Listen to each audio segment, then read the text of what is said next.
శ్రీ గురుచరిత్ర అధ్యాయం 6 శ్రీ గణేశాయ నమః శ్రీ సరస్వతీ నమః శ్రీ గురుభ్యో నమః. నామధారకుడు ఇలా అన్నాడు. కాశీ, బదరి, కేదార వంటి క్షేత్రాల ప్రసిద్ధమైనందువలన శ్రీపాదస్వామి అక్కడికి వెళ్ళారు.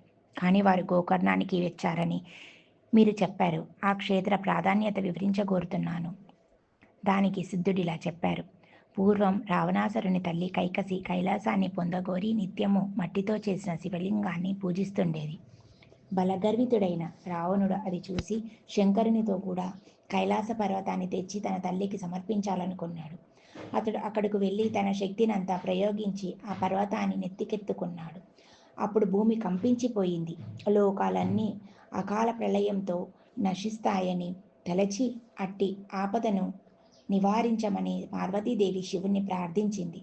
శివుడు రావణుని కైలాస పర్వతం కింద అణిగిపోయేటట్లు త్రొక్కాడు. అప్పుడు రావణుడు ప్రాణాపాయంలో పడి దీనంగా శంకరుని ధ్యానించాడు. కరుణా సముద్రుడైన కైలాసపతి అతని ధ్యానానికి ప్రసన్నుడై రావణుని లేవనెత్తాడు. అప్పుడు రావణుడు రాగయుక్తంగా సుస్వరంగా మధురగానం చేశాడు. మనోహరమైన అతని జ్ఞానానికి ప్రీతి చెందిన శంకరుడు అతనిని వరం కోరుకోమన్నాడు. అప్పుడు ఆ రాక్షసరాజు, దేవా, బంగారంతో చేయబడిన నా లంకాపురం వంటిది ఇంకెవరికీ లభించేది కాదు. సాక్షాత్తు లక్ష్మీదేవియే నాకు దాసి, చతుర్ముఖుడైన బ్రహ్మ నా జ్యోతిష్కుడు, యమధర్మరాజు నా సేవకుడు, సర్వదేవతలు నా పరిచారకులు. అటువంటి నాకు ఎక్కడ ఏది దుర్లభం కాదు. ఇప్పుడు నా తల్లి కోరిక ప్రకారం కైలాస పర్వతాన్ని తీసుకుపోదామని వచ్చాను. శంకరా, నువ్వు వరమీయదలుచుకుంటే నీ కైలాసాన్ని నాతో సహా లంకకు తీసుకుపోయేలా అనుగ్రహించు అని కోరాడు. అప్పుడు కైలాసపతి, రావణ, ఈ కైలాస పర్వతంతో ఏమి సాధిస్తావు? దానిని మించిన నా ఆత్మలింగం ప్రసాదిస్తాను. దీని వలన నీవు నా అంతటి వాడవవుతావు. నీ లంకా నగరమే కైలాసమంతటి శ్రేష్టమవుతుంది అని అతనికి ఆత్మలింగం అనుగ్రహించాడు. దానిని తీసుకుని సంతోషంతో రావణుడు లంకకు బయలుదేరాడు. ఇదంతా చూచిన నారదుడు ఈ వృత్తాంతం బ్రహ్మకు, విష్ణువుకు విన్నవించాడు. ఆ ముగ్గురు శివుని దగ్గరకు వెళ్ళి, ఎంత పని చేశావు? రావణుడికి ఆత్మలింగం ఎందుకు ఇచ్చావు?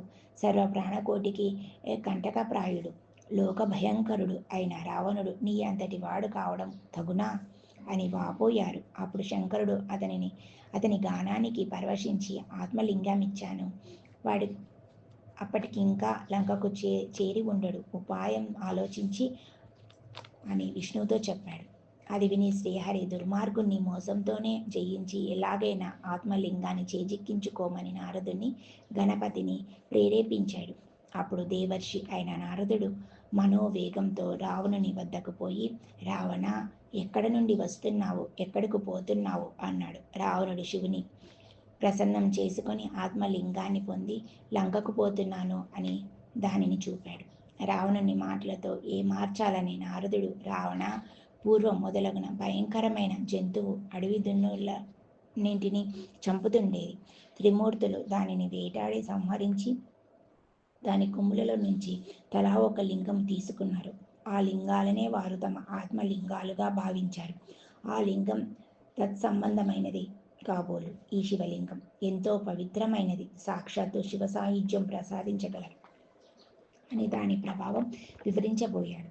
రావణుడు, మహర్షి, దాని ప్రభావం వినడానికి నాకిప్పుడు తీరిక లేదు, తొందరగా వెళ్ళాలి అన్నాడు. ఆ దేవర్షి, రావణ, సంధ్యా సమయం దాటిపోతున్నదే, నీవెలా వెళ్తావు అని అక్కడే కూర్చున్నాడు. ఇంతలో ఒక బ్రహ్మచారి వేషంలో గణపతి అక్కడికి వచ్చాడు. అతనిని చూచి రావణుడు, నీవెవరు, ఎవరి పిల్లవాడవు, ఎక్కడికి పోతున్నావు అని అడిగాడు. ఆ బ్రహ్మచారి, నేను ఉమాశంకరుల పుత్రుణ్ణి, నన్ను పోనివ్వు, నిన్ను చూస్తేనే నాకు భయమేస్తుంది అన్నాడు. అప్పుడు రావణుడు, ఓ బ్రహ్మచారి, నేను సంధ్య వార్చుకొని వచ్చే వరకు ఈ శివలింగాన్ని పట్టుకో.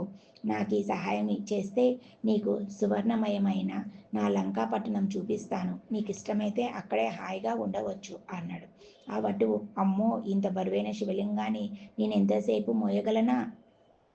ఆయన రాక్షస నివాసం చేత భయంకరమైన ఆ లంకాపురికి నేను రాను బాబు అన్నాడు. రావణుడు ఆ బ్రహ్మచారిని ప్రాధేయపడి శివుడిచ్చిన ఆత్మలింగాన్ని అతని చేతిలో పెట్టి సంధ్యోపాసనకై సమీపంలోని సముద్ర వద్దకు బయలుదేరాడు. ఆ బ్రహ్మచారి, రావణ, దీనిని ఇక మోయలేనప్పుడు ఎలుగెత్తి 3 సార్లు పిలుస్తాను. అప్పుడు నువ్వు రాకపోతే దీనిని ఇక్కడే స్థాపిస్తాను అన్నాడు. రావణుడు పక్కకు వెళ్ళినదే తడువుగా గణపతి అతనిని 3 సార్లు పిలిచి అతడు రాని కారణంగా స్వర్గంలోని దేవతలందరూ చూస్తుండగా హరిని ధ్యానించి ఆ లింగాన్ని భూస్థాపితం చేశాడు. తర్వాత రావణుడు తిరిగి వచ్చి పట్టరాని కోపంతో లింగాన్ని పెకిలింప చూశాడు. భూమి కంపించిందే కానీ ఆ లింగం కొంచెమైనా కదల్లేదు. అందుకే దానిని మహాబలేశ్వర లింగం అని పేరు వచ్చింది. అది ఆవిచెవ్వు ఆకారాన్ని పోలి ఉండడం వలన ఆ క్షేత్రానికి గోకర్ణం అని పేరు వచ్చింది. నామధారక దానిని భూకైలాసం అనవచ్చు. అక్కడే శివుడు నా పరివారంగా నివసిస్తాడు. అందుకే అది సజ్జనులెందరికో ఆశ్రమమైంది. అక్కడ దేవర్షులు కూడా నివసిస్తారు. ఆ క్షేత్రంలో దేవర్షులు, రాక్షసులు, మానవులు, చివరకు పశుపక్షాదులు కూడా శివుని అనుగ్రహం వలన తమ అభిష్టాలను పొందారు. అంత పవిత్రమైన క్షేత్రం వేరొకటి లేదు. శ్రీ దత్తాయ గురువే నమః. శ్రీ శ్రీపాద శ్రీ వల్లభాయ నమః. శ్రీ నృసింహ సరస్వతే నమః. ఓం శ్రీ గురుదేవ దత్త.